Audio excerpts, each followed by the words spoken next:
اگر آپ لکھنؤ، اس کی تاریخ اور اس کے ماضی میں ہونے والے دلچسپ واقعات کے بارے میں جاننا چاہتے ہیں اور ساتھ ہی لکھنؤ کی دن بدن بدلتی ہوئی شکل اور حالات کے بارے میں بھی متعارف ہونا چاہتے ہیں تو برائے مہربانی چینل کو سبسکرائب کرنے کی زحمت گوارا کریں اور ساتھ لگے بیل آئیکن کو بھی کلک کریں تاکہ نیا ویڈیو اپلوڈ ہوتے ہی اس کی انفارمیشن آپ کے پاس پہنچ جائے۔ شکریہ۔ یہ بھی ایک عجیب بات ہے کہ جب لکھنؤ شہر کا نام لیا جاتا ہے تو ذہن میں ایک انتہائی گراں قدر اور دل فریب تہذیب کا خیال اجاگر ہوتا ہے۔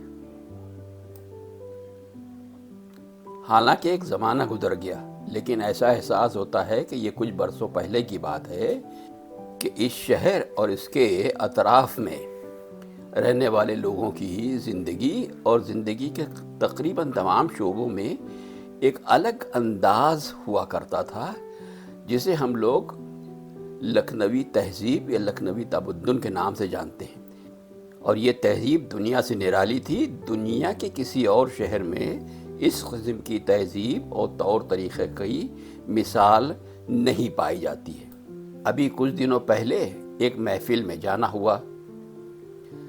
صاحب سلامت کے بعد کسی شخص نے یہ سوال کیا جس کا تعلق غالباً لکھنؤ سے نہیں تھا کہ لکھنؤ کے لوگ جب صاحب سلامت کرتے ہیں تو وہ آداب و تسلیمات وغیرہ کرتے ہیں، اس کا کیا مطلب ہے اور اس میں کیا فرق ہے؟ یہ ضروری سمجھا جاتا ہے کہ وہ لوگ جو نہیں جانتے ہیں ان کو اس کے بارے میں تھوڑی سی جانکاری دے دی جائے۔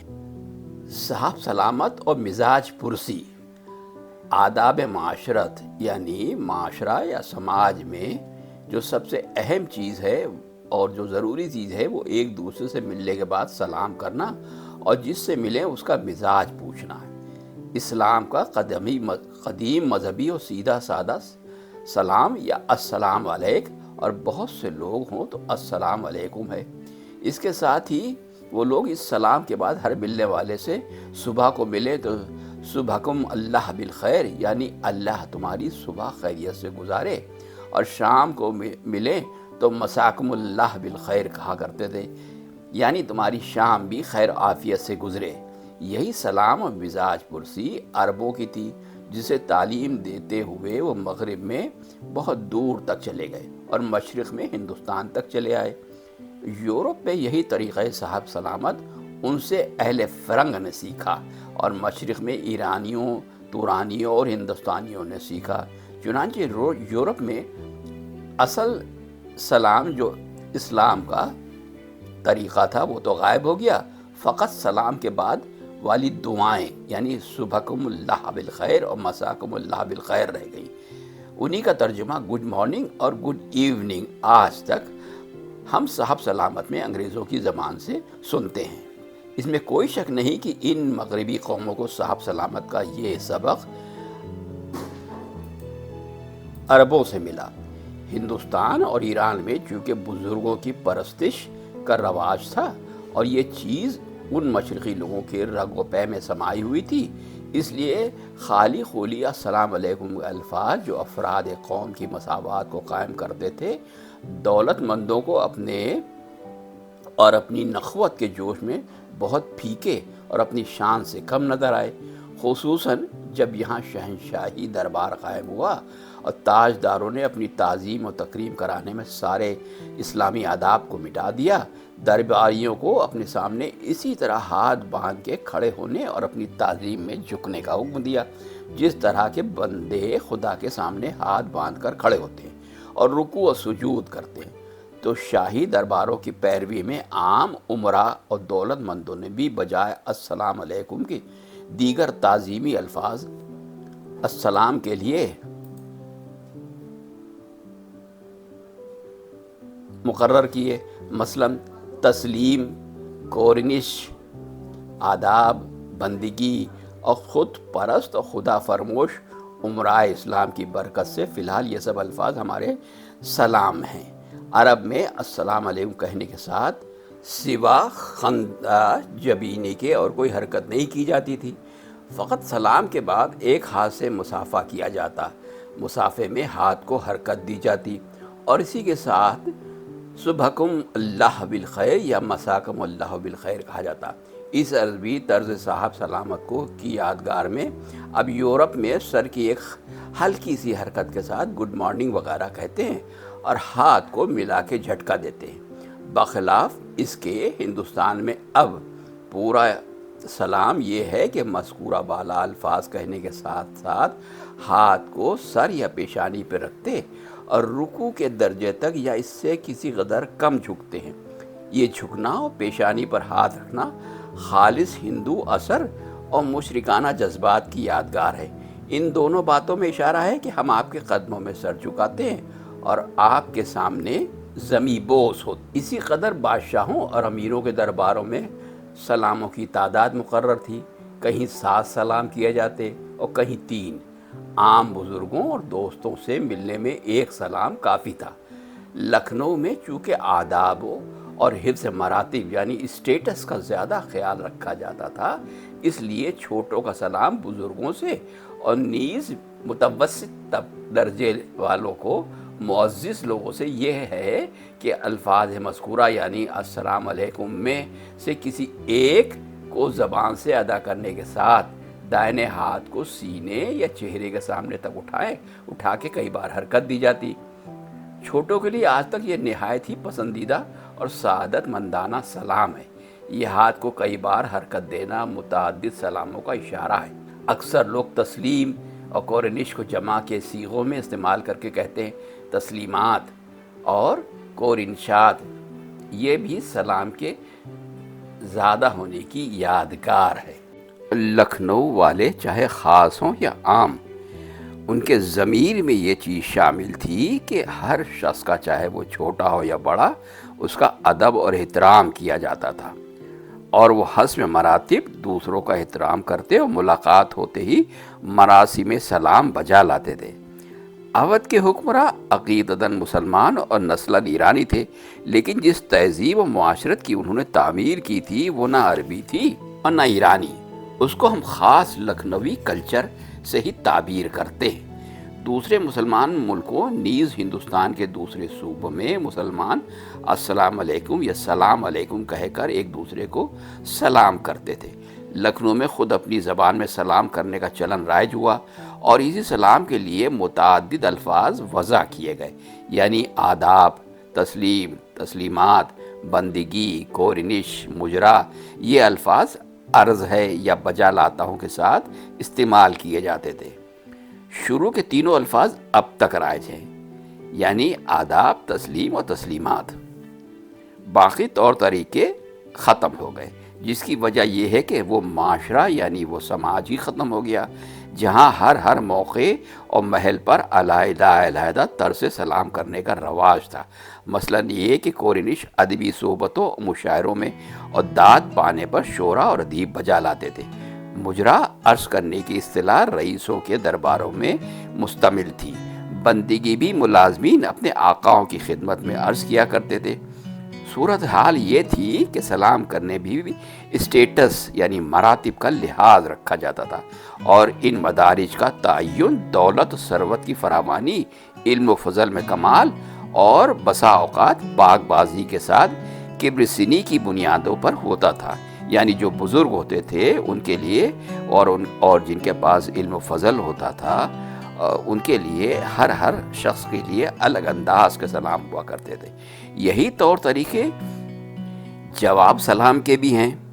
شرعاً نیز اخلاقاً جواب سلام ضروری ہے۔ لکھنؤ والے بھی جواب سلام میں تعامل نہیں کرتے تھے، یہاں تک کہ بڑے بڑے رئیس اپنے چھوٹے سے چھوٹے درجے کے ملازم کو بھی ان کو انتہائی مؤدبانہ آداب اور تسلیمات کا جواب دست بسر ہو کر اور زبان سے سلام کہہ کر دیا کرتے تھے۔ اپنے سے عمر میں چھوٹوں کو ان کے سلام کا جواب دعاؤں کے الفاظ میں دیا جاتا تھا، مثلاً زندہ رہو، سلامت رہو، خوش رہو، عمر دراز ہو، صاحب اقبال ہو۔ ہر ملاقات میں سلام کے بعد مزاج پرسی بھی تہذیب میں داخل تھی۔ اس مزاج پرسی کے لیے بھی کوئی ایک لفظ یا ایک اصطلاح طے نہیں تھی، بلکہ متعدد فقرے رائج تھے، مثلا مزاج شریف، مزاج مبارک، مزاج اقدس، مزاج عالی، مزاج مقدس، مزاج معلیٰ، مزاج گرامی وغیرہ وغیرہ۔ ان سب کے استعمال کے لیے علیحدہ علیحدہ مراتب تھے۔ شرفاء بے تکلف دوستوں سے مزاج شریف یا مزاج مبارک کہتے تھے، رئیسوں سے ان کے دربار میں مزاج مقدس یا مزاج گرامی یا مزاج عالی کہہ کر مزاج پرسی کی جاتی تھی۔ علماء کرام کے حضور میں مزاج عالی یا مزاج معلیٰ استعمال ہوتا تھا۔ امراء اور اوصا بھی اپنے مقربین، مصاحبین اور ملازمین کی مزاج پرسی کرتے تھے۔ ان کا انداز یہ تھا کہ یہ سب خیریت ہے، مزاج اچھا ہے، وغیرہ وغیرہ۔ معاشرت میں اس تمام رکھ رکھاؤ کی بدولت ایک طرف تو ہماری پرانی تہذیب نکھر رہی تھی، تو دوسری طرف اردو زبان پر بھی ترقی ہو رہی تھی، اور اس کے خزینے میں بیش بہا الفاظ اور فقرات سے اضافہ ہوتا رہتا تھا۔ اور یہ کہنا بھی غلط نہ ہوگا کہ ایک ہی موقع اور محل پر استعمال ہونے والے الفاظ کی صرف مراتب کی بنیاد پر امتیازی تقسیم میں بہتات کا شرف اردو زبان کے علاوہ اور کسی دوسری زبان کو حاصل نہیں ہوا۔ مزاج پرسی کا جواب بھی فرض ضروری ہوتا تھا، لیکن اس موقع پر جواب دینے والوں کو انکساری سے کام لینا پڑتا تھا، لہٰذا جواب میں صرف یہ کہا جاتا کہ شکر ہے، اچھا ہوں، الحمدللہ، آپ کی عنایت، خیریت ہے، وغیرہ وغیرہ۔ پہلا فقرہ امراء اور اوصا خاموشی سے گردن جھکا کر اپنے ملازمین وغیرہ کی مزاج پرسی کے جواب میں فرما دیتے تھے۔ دوسرا فقرہ بے تکلف دوستوں میں رائج تھا۔ تیسرا عام طور پر استعمال ہوتا تھا۔ باقی دونوں اور کچھ فقرے شرفاء موقع محل سے جواب میں کہا کرتے تھے۔ طرز تکلم یعنی بات چیت کے انداز، اور آداب نشست اور برخاست یعنی اٹھنے بیٹھنے، آنے جانے کے طور طریقہ کا تذکرہ بھی اسی مقام پر ضروری ہے۔ امراء و شرفاء اپنے طرز تکلم میں شستگی اور شائستگی کے ساتھ مخاطب کے مدارج اور اس سے اپنے روابط کا خیال رکھتے اور ادب و تہذیب کے تمام طریقے ملحوظ رکھتے تھے۔ بڑے سے بڑا رئیس اپنے ادنا سے ادنا ملازم سے تو کر کے بات نہیں کرتا تھا۔ یہی خاص بات لکھنؤ کی شاید اب تک برقرار ہے کہ چھوٹوں سے، بڑوں سے یا عام لوگوں سے تو تکار جس کر کے بات نہیں کی جاتی۔ مخصوص ملازمین میں سے کسی سے اگر کبھی تم کہہ کر بات کر لی تو اس کو کسی مخصوص قدردانی یا مہربانی کا پیش خیمہ سمجھا جاتا تھا۔ امراء اور شرفاء اپنے روزمرہ میں ہر آدمی سے، خواہ وہ کم درجہ ہی کیوں نہ ہو، آپ کر کے بات کرتے تھے۔ اپنی جوان اولاد اور دوسرے عزیزوں سے جو رشتے میں چھوٹے ہوتے، آپ ہی کہہ کے مخاطب کرتے تھے۔ رؤساء امراء اور عوام کے درباروں میں بھی نیز شرفاء کی خاص صحبتوں میں ہمیشہ احتراماً مکالمہ ہوتا اور بغیر کسی مخصوص تعظیمی لفظ یا فقرے کو زبان سے ادا کیے مخاطب نہیں کیا جاتا تھا۔ ایسے الفاظ یا فقرے جناب، جناب عالی، جناب والا، قبلہ، قبلہ و کعبہ، حضرت، سرکار، حضور، حضور والا، حضرت والا، محضور عالی وغیرہ وغیرہ استعمال کیے جاتے تھے، لیکن عام طور سے ان کا موقع استعمال جدا جدا ہوتا۔ مثلا قبلہ اور کعبہ صاحبان علم اور علماء کرام کے لیے مخصوص تھے۔ قبلہ عموماً والد بزرگوار یا کسی دوسرے رشتے کے بزرگ کو کہتے تھے۔ حضور، سرکار، حضور والا، حضور عالی کہہ کر اپنے آقائے ولی نعمت کو مخاطب کیا جاتا تھا، یعنی اپنے سے بڑے کسی آفیسر کو یا اپنے حاکم کو مخاطب کیا جاتا تھا۔ ان مواقع پر استعمال کے اعتبار سے اور بہت سے دوسرے فقرات بھی رائج تھے، مثلا عالی مرتبت، ولی نعمت، فیض گنجور وغیرہ وغیرہ۔ جناب، جناب عالی اور جناب والا اعلیٰ قدر، اسٹیٹس، احباب اور رشتہ داروں کے لیے استعمال کیے جاتے تھے۔ لکھنؤ والوں کو پاس ادب کا اتنا خیال رہتا تھا کہ اجنبی آدمی سے بھی آپ اور جناب کے بغیر بات نہیں کرتے تھے۔ لکھنؤ کی اس یونیک اور خوبصورت تہذیب میں محفلوں میں اٹھنے بیٹھنے اور موجود رہنے والے لوگوں کے اسٹیٹس کے حساب سے ہی برتاؤ کیا جاتا۔ لکھنؤ میں پرانا اور مہذب اور شائستہ لوگوں کا سلام یہ ہوا کرتا تھا کہ چھوٹا بڑے سے یا غریب امیر سے نہایت جھک کر تسلیم یا آداب کہے، جواب میں بزرگ چھوٹوں سے کہیں جیتے رہو، بڑے ہو، صاحب اقبال ہو۔ عمرہ غریبوں کے لیے بغیر جھکے فقط ہاتھ اٹھاویں یا ہاتھ اٹھانے کے ساتھ ساتھ انہیں الفاظ تسلیم و آداب و تسلیم کا ارادہ کریں یا بندگی کے دیں، مگر برابر والوں کا طریقہ جواب دینے میں یہ تھا کہ راہ چلتے میں صاحب سلامت ہو تو اسی طرح جھک کر تسلیم یا آداب کہیں، اگر محفل میں بیٹھے ہوں تو پوری طرح اٹھ کر کھڑے ہو اور جھک کر جواب دیں۔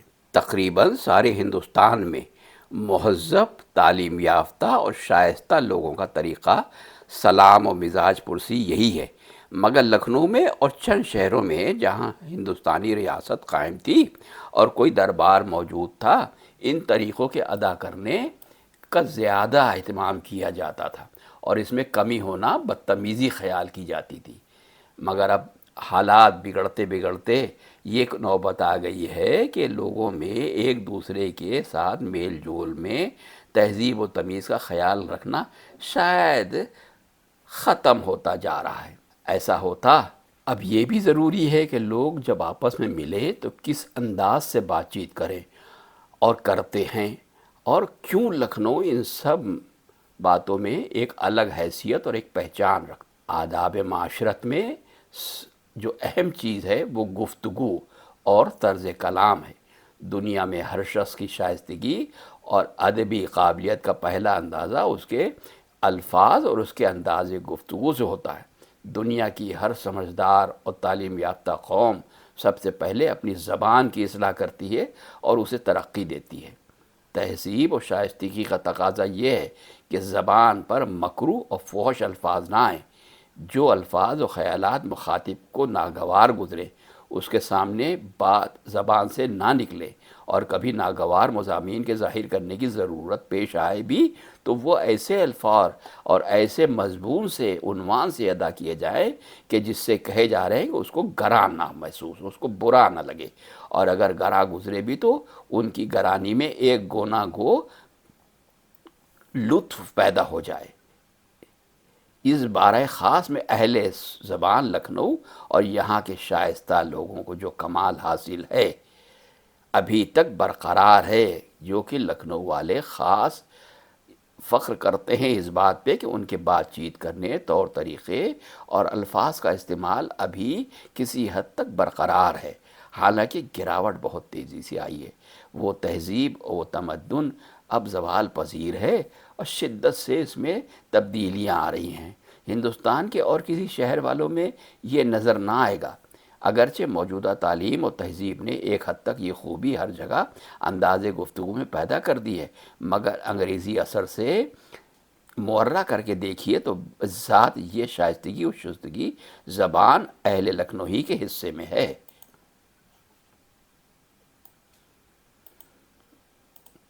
باہر کے لوگ اس بات کا لوہا مانے ہوئے ہیں کہ لکھنؤ والوں کے سامنے گفتگو کرتے، جھیپتے اور جس قدر شائستگی ان میں ہے ان کو بھی بھول جاتے ہیں۔ اس کے بعد جب اپنی صحبتوں میں بیٹھتے ہیں تو یہ کہہ کے اپنی کمزوری کا الزام دور کرتے ہیں کہ ہم سادگی سے صاف صاف باتیں کرتے ہیں اور ہمیں لکھنؤ والوں کی چنا چنی نہیں آتی، مگر دراصل یہ عذر بدتر از گناہ ہے۔ میں نے اپنے ایرانیوں کو دیکھا کہ ان کے سامنے ہندوستانی بات کرنا بھول جاتے ہیں۔ انگلستان میں دیکھا کہ فرانسیسیوں کے سامنے انگریزوں کی زبان سے ایک لفظ نکلنا بھی مشکل ہو جاتا ہے۔ اسی طرح عربوں کی طلاقت لسانی کے کبھی یہ حالت تھی کہ ان کے سامنے غیر ملک والوں کی زبان نہ کھل سکتی تھی، اور عرب لوگوں کا خیال ہو گیا تھا کہ زبان خدا نے فقط ہم ہی کو دی ہے اور ساری دنیا ہمارے مقابل گونگی ہے۔ اسی خیال کا نتیجہ تھا کہ ما سوا عرب کے تمام دنیا کے لوگوں کو وہ عجم کہتے، جس کے لغوی معنی گونگے کے ہیں۔